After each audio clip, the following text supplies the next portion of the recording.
Well, you talked about how you found out that they're trying to set up Drake in LA at one point. What exactly was that about? That was about like him and Diddy were beefing, right? They had a little beef over something in Miami outside of Live. I think Diddy allegedly him or something. It was over the Start from the Bottom beat, where I guess it's supposed to go to Diddy and Drake took it and something silly like that. The game just came through with something heavy, said Diddy warned Drake straight up. Not a casual warning, a threat. Allegedly, Diddy told Drake to play by his rules. Allegedly, Diddy wanted to bend Drake just like Meek Mill. Now that changes everything, because we ain't just talking about any rapper here. This is Drake, the same dude who once looked up to Diddy. I studied the stories that Spoon used to tell me from Howard days and just how relentless you were, you know what I'm saying? And now all my brothers behind me, we're trying to do the same thing, following your footsteps. You know, every night we're out here pounding the pavement, doing what we can do. It becomes even crazier when you throw Cassie in the mix, because this ain't the first time Cassie's name popped up in situations that went left. Look back at Kid Cudi's story. He said during Diddy's federal case that Diddy went wild when he found out he was seeing Cassie, broke into his house, rearranged his security cams, locked his dog in the bathroom, even firebombed his Porsche. Cudi filed police reports. That's on record. And now, something even darker happened with Drake. If Diddy went that far over Cudi, it's not crazy to think he could have done more if he felt Drake crossed that same line and stole one of his biggest beats in the process. Because let's not forget how this all heated up. It goes back to December 2014, DJ Khaled's birthday party at Club 54 in Miami. Okay, for now, focus here for a minute. Don't worry, their drama will keep going on. Think a little about yourself too. An Indonesian scientist has uncovered a shocking truth about belly fat, and it has nothing to do with diet or exercise. 95% of people who tried this strange bedtime ritual lost 25 pounds or more. Some even dropped over 50, all while sleeping. No gym, no starving, just one simple step before bed. It sounds crazy, but it's backed by science. Tap the link in the description and see for yourself. Everybody who's anybody was there, and Drake was riding high off 0 to 100. That record was blowing up, nominated for 2 Grammys. But behind closed doors, that song was causing tension, because that beat, Diddy says it was his first. Word is, Diddy had that beat from Boy One Day sitting in his vault for months, just sitting. And Drake, not trying to wait, went ahead and used it, dropped the track. But Diddy felt like that was straight disrespect. So now imagine the energy when these two finally crossed paths at Club 54. According to folks that were there, Diddy walked up to Drake, said a few words, and then popped him. No warning, just laid hands on him, hard. So hard that Drake had to visit the ER for a shoulder injury.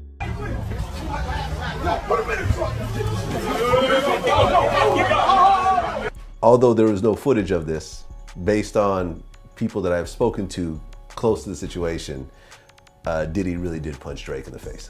Oh, I got that call 4 o'clock in the morning. But that slap wasn't just about a song. The streets been saying there was more behind it. Allegedly, Diddy tried to holler at Drake and then take him shopping, but Drake knew what was up, and then he got involved with Cassie. Just before that OVO fest, the one where Cassie showed up, things got weird. According to Cassie's own testimony in court, the night before that trip, Diddy roughed her down so bad she needed stitches. A plastic surgeon named D-Rock had to handle it, but she still pulled up to Drake's event. She wore her hair in a way that covered the damage. So in Diddy's head, Drake not only rejected him, then stole his music and then his girl, and he had receipts in his own mind. During the trial, a rumor from back in 2013 resurfaced, said Drake might have signed Cassie to his OVO label. Even if it wasn't official, perception matters. And Diddy, he's not the type to take that lightly. Even Lil Duval's tweet from that era popped back up. I heard Diddy swung on Drake in Miami for saying hello to Cassie. Back then, folks laughed it off. Now, that post hits way different, and it didn't stop there. August 2015, Diddy pulled up on the Breakfast Club all smiles, saying it was all love, no beef. Like, what made you put hands on Drake? I did not put hands on Drake. Oh. And I do not want any problems with Drake. Drake is, right now, that's all I got. That's all I have to say. He's putting in his work. I didn't do nothing to Drake.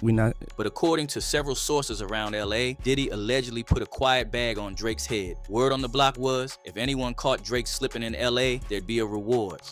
Well, you talked about how you found out that they're trying to set up Drake in LA at one point. What exactly was that about? That was about like him and Diddy were beefing, right? They had a little beef over something in Miami outside of Live.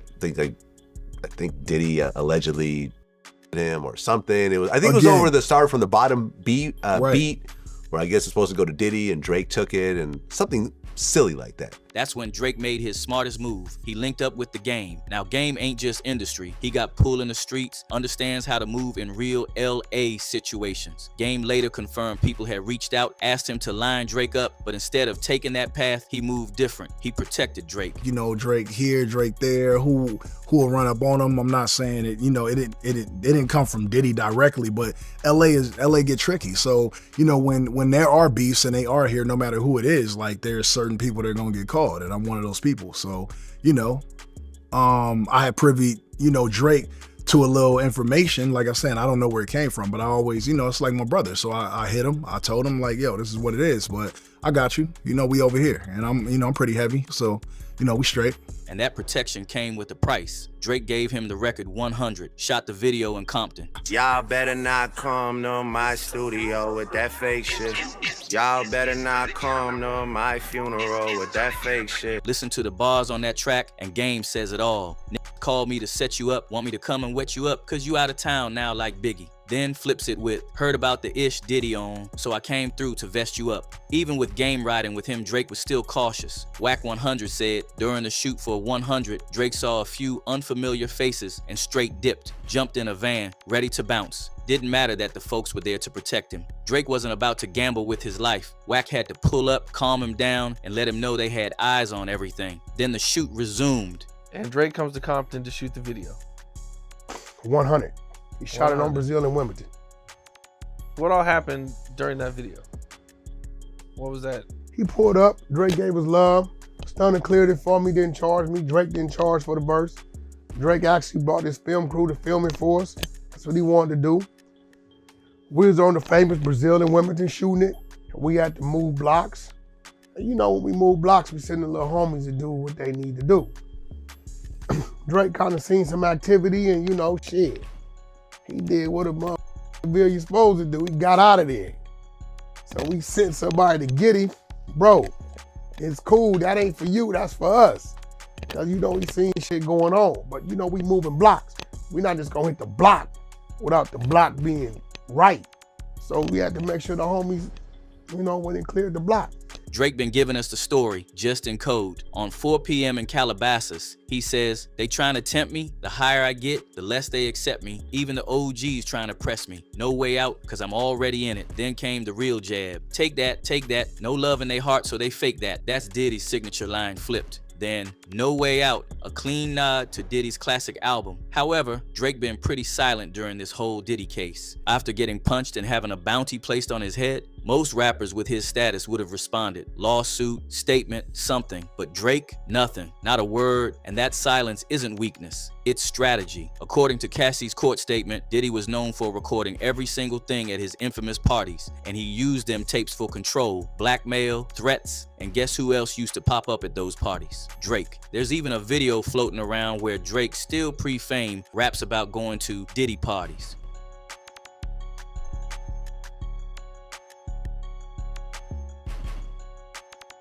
Now think about that. If he was there back in the day, before he blew up and those parties were being recorded, then maybe, just maybe, Diddy had something on him too. Something Drake couldn't afford to have leaked out. And maybe that's why he is staying silent. Because let's not forget, the prosecutors are going to be playing all the footage that found when they raided Diddy home. Maybe one of that footage just so happens to be that of Drake. One user said, I'm confused with Diddy. You watch dudes smut Cassie out for getting raged when you find out she's talking to other dudes. Crazy work. While another said, beefing over, started from the bottom means something different in 2025. Another person said, Diddy had all those rappers popping ass like they were strippers at Magic City. It's sad and crazy how a coward of a man had that much power. PPL would do anything for him out of fear of him doing something to their career or PPL and their families. So what's your take on this revelation? Dive into the comments with your thoughts. We're keeping tabs on every angle. And hey, if you're all about the real talk and the unfiltered scoop, don't forget to like, subscribe, and check out what's next.